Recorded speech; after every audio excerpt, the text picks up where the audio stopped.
বিসমিল্লাহির রহমানির রহিম।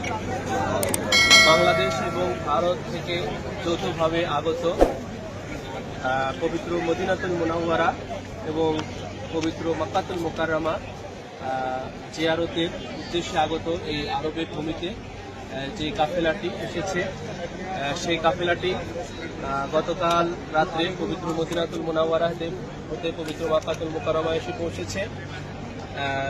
আজকে পবিত্র বাইতুল্লাহ শরীফের কিছুটা দূরে অবস্থিত এই ঐতিহাসিক এই আরাফার ময়দানে এই কাফেলাটি অবস্থান করছে। তো আমরা এখন এই কাফেলা এই সিলসিলায় কাদরিয়া রাজ্জাকিয়ায় মুস্তারশিদ হিজ হলিনেস সাজ্জাদ নাশিন হুজুর পাক সৈয়দনা মালজানা সৈয়দ শাহ ইয়াসুফ আলী আল কাদরি আল হাসানি আল হুসাইন আল বাগদাদি আলা জাদ্দিহ নবিয়ানা ওয়া আলাইহিস সালাতু ওয়াস সালামের নেতৃত্বে তিনারি পরিচালনায় এবং সার্বিক তত্ত্বাবধানে পরিচালিত হচ্ছে। আমরা এই ঐতিহাসিক এই আরাফার ময়দানে উপস্থিত হয়েছে, আপনারা দেখতে পাচ্ছেন এই পিছনে যে আমরা ছোট্ট একটা শিলা পাথর বিশিষ্ট যে ছোট্ট পাহাড়টা আমরা দেখতে পাচ্ছি, এই পাহাড়টার নাম হচ্ছে জাবালে রহমতের পাহাড়। এই পাহাড়ের ইতিহাস হচ্ছে, প্রেক্ষাপট হচ্ছে সৈয়দনা আবুল বাশার হযরতে আদম আলাইহিস সালাম 350 বছর পরে তিনি এই পাহাড়ের উপরেই হযরতে মা হাওয়া আলাইহিস সালামকে উনি ফিরে পেয়েছিলেন। এই পাহাড়ের উপরে ওনাদের মিলন হয়েছিল, পুনরায় সাক্ষাৎ হয়েছিল এবং এই পাহাড়ের উপর থেকে ওনাদের তওবা আল্লাহ পাক কবুল করেছিলেন।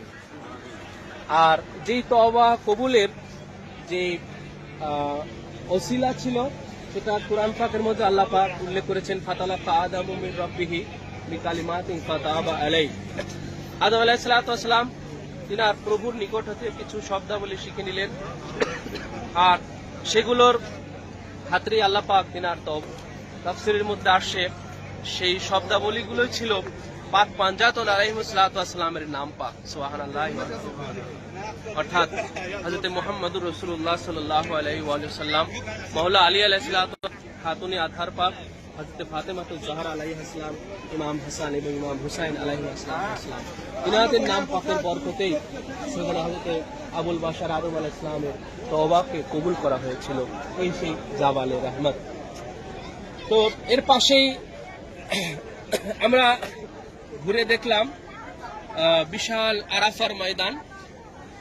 যে আরাফার ময়দানে দশম হিজরিতে রাসূল পাক সাল্লাল্লাহু আলাইহি ওয়াসাল্লাম যখন তিনার পবিত্র হজ পালন করতে এসেছিলেন, সেই ঐতিহাসিক যে হজের যে ভাষণ, বিদায় হজের যে ভাষণ প্রদান করেছিলেন, এই সেই আরাফার ময়দানে 1,24,000 সাহাবায়ে কেরামের সামনে রাসূল পাক সাল্লাল্লাহু আলাইহি ওয়াসাল্লাম ওনার এই পবিত্র ভাষণ এখানে প্রদান করেছিলেন। যেই ভাষণের মধ্যে রাসূলুল্লাহ সাল্লাল্লাহু আলাইহি ওয়াসাল্লাম তাম মানব জাতির জন্য একটা মহা গাইডলাইন পেশ করেছিলেন, এই বলে যে হযরতে জাবির ইবনে আব্দুল্লাহ রাদিয়াল্লাহু তাআলা আনহু যেটা বর্ণনা করলেন যে আমি রাসূলুল্লাহকে বলতে শুনলাম, তিনার হজ্জে তিনি এইভাবেই খুতবা দিচ্ছিলেন, ইয়া আইয়ুহান নাস ইন্নী তারাকতু ফীকুম মা ইন আখাযতুম বিহি লান তাদিল্লু কিতাবাল্লাহি ওয়া ইতরাতি আহলা বাইতি। হে মানব জাতি, আমি তোমাদের মধ্যে দুটো জিনিস ছেড়ে যাচ্ছি, যদি তোমরা এই দুটোকে আঁকড়ে ধরে থাকো তোমরা কখনোই গোমরাহ হবে না। তার একটি হলো কিতাবুল্লাহ কিতাব, আরেকটি হলো আমার আহলে বায়ত, আমার পবিত্র বংশধরগণ। এই দুটোকে রাসূলুল্লাহ সাল্লাল্লাহু আলাইহি ওয়াসাল্লাম রেখে শোনের মাধ্যমে এই সেই আরাফার ময়দান। আজকে আমরা নিজেদেরকে ধন্য মনে করছি এবং আমাদের প্রিয় মুর্শিদ পাকের কদম পাকে আমরা শুকরিয়া আদায় করছি যে রাসূলুল্লাহ সাল্লাল্লাহু আলাইহি ওয়াসাল্লামের সেই 36তম ডিসেন্ডেন্ট বংশধর, তিনারই নেতৃত্বে, তিনারই তত্ত্বাবধানে আমরা এই পুণ্যভূমিত ঐতিহাসিক ময়দানে আমরা আসতে পেরেছি। এই ময়দানে দাঁড়িয়ে রাসূলুল্লাহ সাল্লাল্লাহু আলাইহি ওয়াসাল্লাম যে হাদিস শরীফ খানা বলেছিলেন কোরআন আর আহলে বায়াতের, সেই হাদিস শরীফটা আমরা বলতেছি এবং শুনতেছি। এজন্য আল্লাহ পাকের দরবারে আমরা শুকরিয়া আদায় করি, আলহামদুলিল্লাহ। এবং আমরা হাদিস শরীফের মধ্যে শুনেছি যে এই আরাফার ময়দানে থেকে হাজী সাহেবরা নিষ্পাপ হয়ে ফেরেন, হাজী সাহেবরা পাপ মুক্ত হয়ে ফেরেন। তো হাজী সাহেবরা যদি পাপ মুক্ত হয়ে ফেরেন এই আরাফার ময়দানে, সেই পাপ মুক্ত হওয়ার আসল কারণ হচ্ছে যারা পাক পাঞ্জাতনের ওসিলা নিয়ে থাকেন। যেহেতু এই আরাফার ময়দান থেকে, এই জাওয়ালের রহমত থেকে আদম আলাইহিস সালাতু ওয়াস সালামের তওবা কবুল হয়েছিল পাক পাঞ্জাতনের নাম পাকের ওসিলা। অতএব কোন হাজির হজই কবুল হবে না, কোন হাজির পাপ মুক্ত হবে না যতক্ষণ না তারা এই আরাফার ময়দানে আদম আলাইহিস সালাতু ওয়াস সালাম থেকে শিক্ষা নিয়ে পাক পাঞ্জাতনের নাম পাকের ওসিলা না নিবে।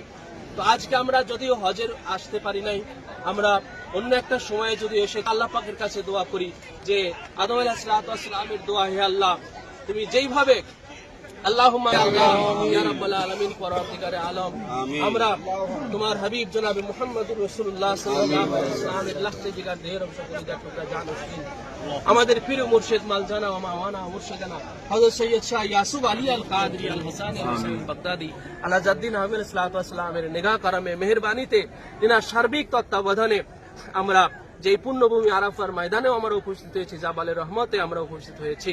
আল্লাহ তুমি যেইভাবে আমাদের আদি পিতা ও আদি মাতা হযরত আদম আলাইহিস সালাতু ওয়াস সালাম এবং হযরত মা হাওয়া আলাইহিস সালাতু ওয়াস সালাম উনাদের তওবা ইয়া আল্লাহ যেভাবে পাক পাঞ্জাতন আলাইহিস সালাতু ওয়াস সালামের নাম পাকের ওসিলায় তিনাদের খাতিরে কবুল করেছিলেন, মাওলা আমরা সেই আদম সন্তানের আজ এই আরাফার ময়দানে সেই আদম আলাইহিস সালাম থেকে শিক্ষা নিয়ে আমরাও ইয়া রাব্বাল আলামিন আমরাও পাক পাঞ্জাতন আলাইহিস সালাতু ওয়াস সালামের ওসিলা নিচ্ছি।